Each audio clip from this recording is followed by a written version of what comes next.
What you see here is a Tamiya Falcon front shock tower. In fact, it is what's left of a Tamiya Falcon front shock tower. This is going to go in the garbage. That's not quite the garbage. I kind of missed. Anyway, let's ignore that. I have a package from Shapeways, and all my old Falcon stuff is going in the can. Hey everyone, welcome to another episode of Ampro Engineering, and in this episode, we fix the Falcon. Let's take a look. Open up this box. You can see we have shock towers. Monster beetle. A-arms. Pandemonium. And uprights. What are you? Also pandemonium. So the first set we have is the A-arm set. This is all four arms, lowers and uppers, left and right. And as you can see here, they do come with this little sprue. This is how things do not get lost at Shapeways when they are being printed. Shapeways prints things in large batches, so this makes it a lot easier to keep all the parts together. All right, and to get these off, there we go. I've gotten really good at these. I've gotten the diameters of all these sprues at the perfect size and geometry to make them strong enough for the polishing process at Shapeways, as well as the sorting process, but take up minimal volume and therefore be as cheap as possible. There are the four arms. Your other set here are the shock towers. These are also attached with three little posts, and we'll just there it goes. So we'll take the posts here, snap those off. And what we're going to do is just trim away the excess here, some flush cutters. And it's going to be pretty important that you do have these nice and flat, because these are supposed to fit right up against the bulkhead. And lastly, we have the uprights. The uprights on my car are the only things that weren't bad, but I've had a lot of people tell me that theirs are trash too, so we just went ahead and made a set. So we've got a number of parts here. I didn't have these printed in black or a color because, well, I didn't want a color. I actually wanted them black.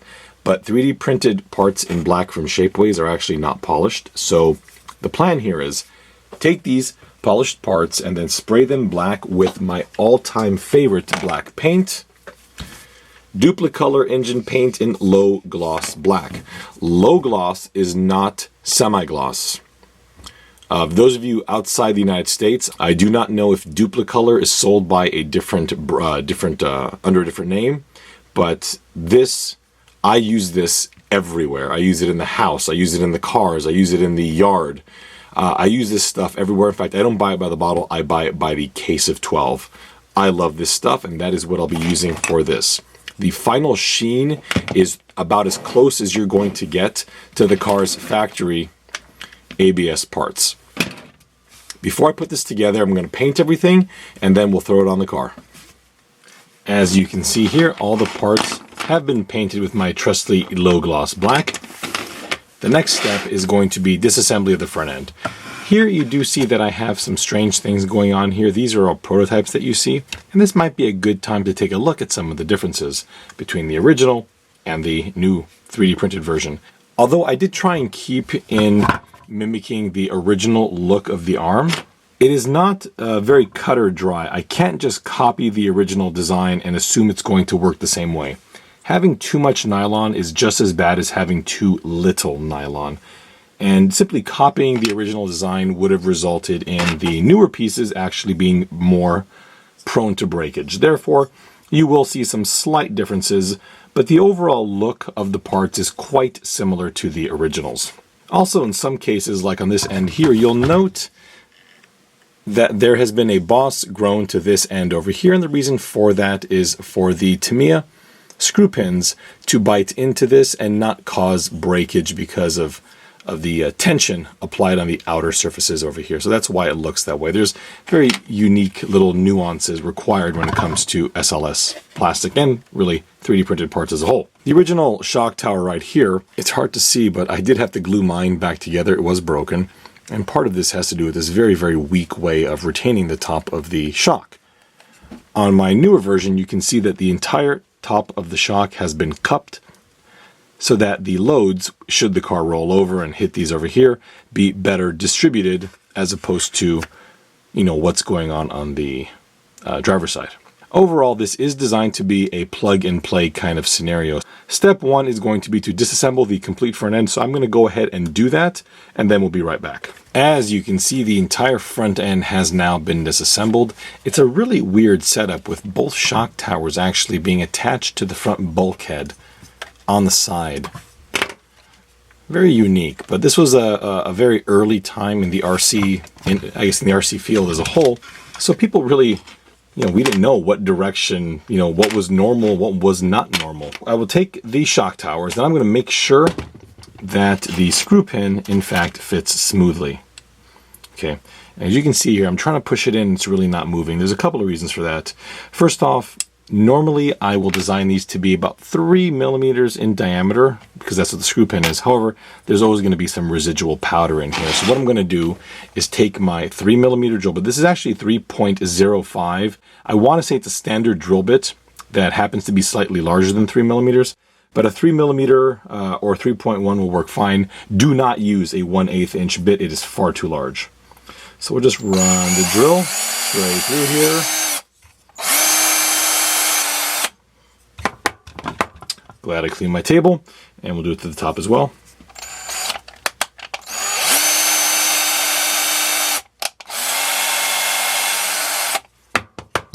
To me, it's a little bit tight still, so I'm going to run it back and forth just a couple more times just to kind of open it up a little bit.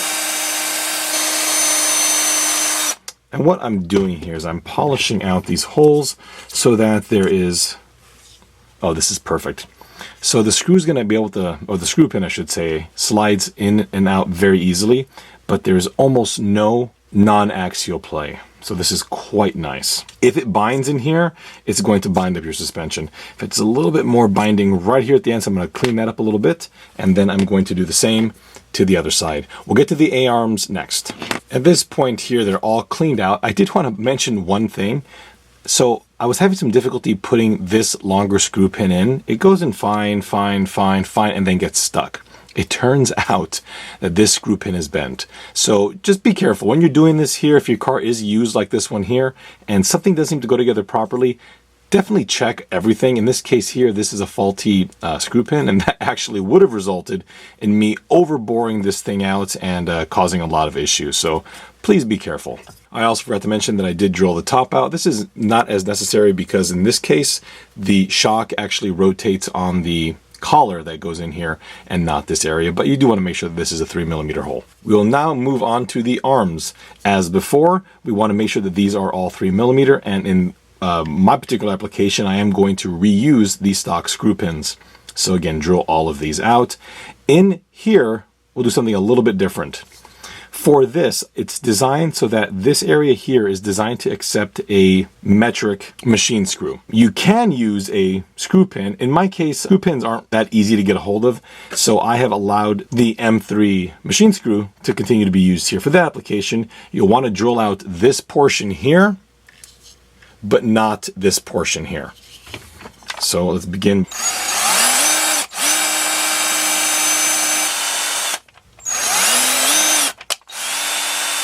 All right, and now for the M3 machine screw. And I'm going to do just a little tap over here, just to help to get going. Okay, that works for me. If you don't want to use the M3 machine screw, you can put a screw pin here, just drill straight through. And the top is going to be even easier because the top only has 2 rotation points. So as before, M3.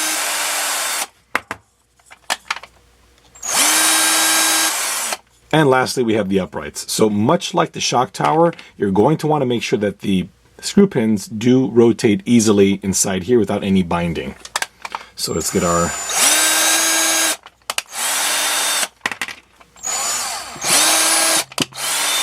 And of course, don't forget where the knuckle goes. Don't forget to do the other side, and then we can put this whole thing together as soon as we clean that. The mess has been cleaned, and I think now we can begin to put this pile together.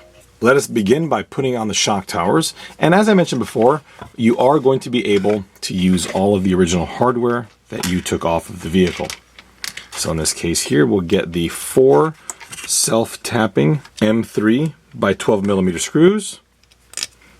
And I'm actually quite new with the Falcon, so I am of the belief that putting all the screws in here first and then kind of trying to set it all down is going to be easier. I don't know. You Falcon aficionados out there might be thinking that is the worst thing you can do. Remember to always back thread. You want to make sure that you roll these screws backwards, allow the thread to fall into the hole, and then turn it forward, because otherwise you're going to continue to create new threads and ultimately the result will be a stripped hole.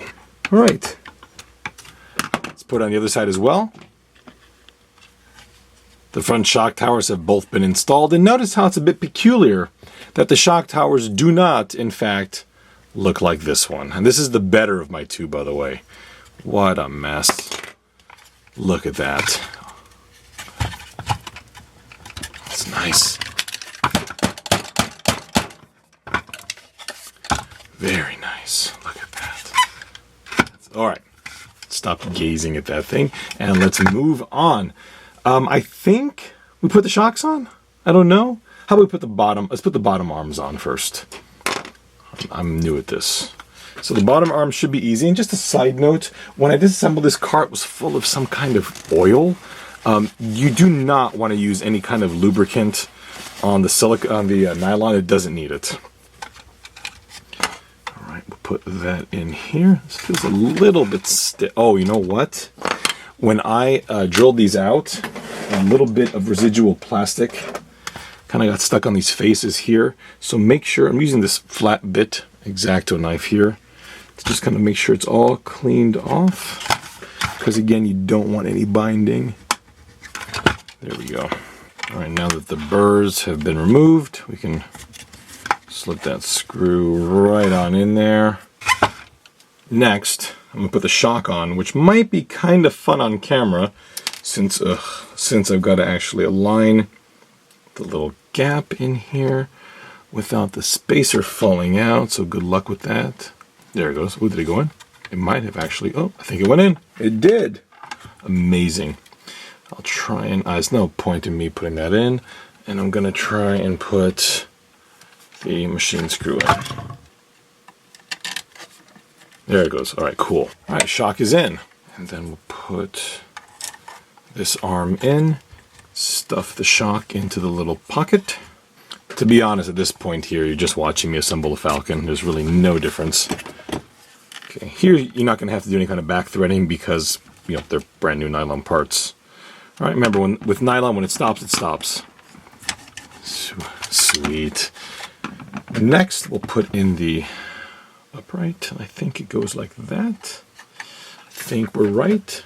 I feel like I'm rushing to do this, but I kind of am, because I'm really excited to see how this is gonna work. That is in. Let's put the upper one in here now. Ooh. Look at that. We'll put the screw through the top.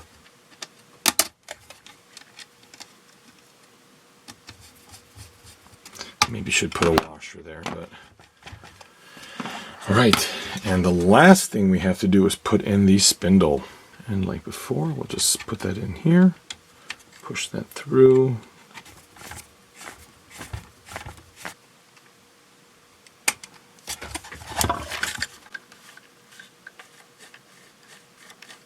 That is really nice. Cool. Don't forget the other side. All right, everyone, as you can see, the Falcon is now put together. I put a body on it. It's kind of hideous, a little bit hideous. It also has some electronics that I installed. If you are curious about the electronics that I installed in this car, please stay tuned, because on an upcoming video, I will be doing a walkthrough on how to get an older vehicle that's perhaps been sitting for an extended amount of time back operational with some vintage electronics. So we'll talk about that a little bit later. Let's take a look how this thing runs.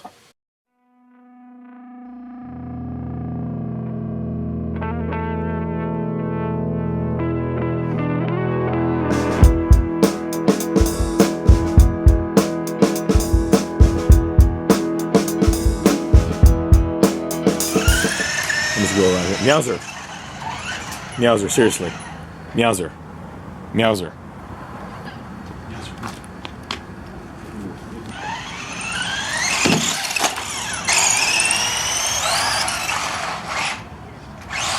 Meowser. Meowser. Seriously. All right, yeah. Oh my God. Meowser, am I gonna have to jump over you? Yes. Meowser, would you move? Would you move?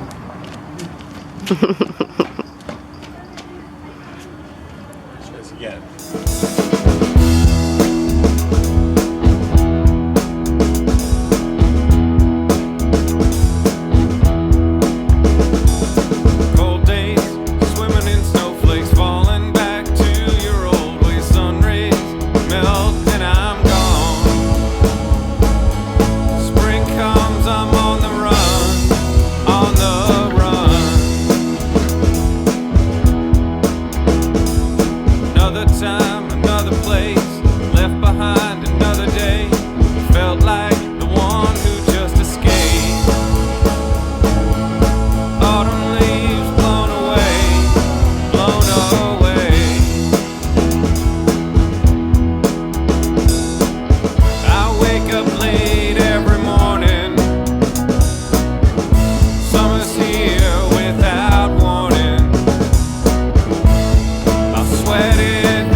As you can see, it seems to have been able to withstand the abuse that I kind of thrust upon to it.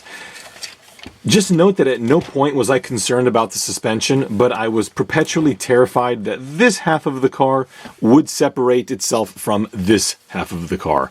So for those of you who are not aware of this, the Falcon has a slight problem going all Titanic. It splits right here because these two screws are the mounting points for the bottom half of the front end bulkhead, and there's two screws up here that hold the top half. So it's a fairly weak connection here, and I am very soon going to have a brace that goes on the bottom, as well as one that will go on the top to reinforce this weak area. As you can see, the rear end kind of did rub a little bit. I did kind of rub this plate up a little bit. This car definitely has seen some use to it, and the only reason that I abused the car as I did for the front suspension testing is for you people. That means that all of you, it's your fault that I was launching this car off of those ramps and you know, putting it in harm's way. But hey, I'm taking one for the team here, folks. I'm thrilled with the front suspension. Actually, I'm thrilled with the car as a whole. I've never driven a Falcon. We did have a casualty. The rear shock cap did back itself off there. The car ran like a champ. It definitely needs thicker shock oil in the front, some thicker shock oil at the rears, and I think it also needs a travel limiter in the front because these shocks simply have a little bit too much travel. What ends up happening is the car kind of toes in a little bit. Well, it's actually looking a lot worse on camera here. Anyway, I am quite thrilled with how the car ran. In fact, now I've got some more energy to do my brace for the car, to do another mount, do some upgrades, like the car doesn't actually have its gear cover at the rear, so I just printed one out. I think the Falcon will be seeing some upgrades in the future. Maybe, getting it painted, some nice wheels and tires, and some other upgrades. So I'm really happy that I was able to get this car running. What you saw in the video was my first time running a Falcon. So I do hope I made you Falcon owners happy out here. And I also do believe that this front end upgrade, as well as some of my future ones for the Falcon, will be dragging some Falcons out of the closets, out of the rafters and off the shelves and back on the road where they belong.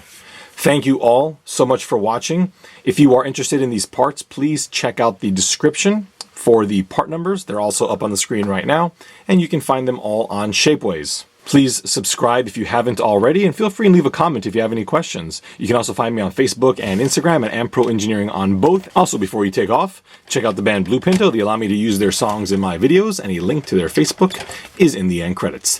Thank you all. We'll see you next time.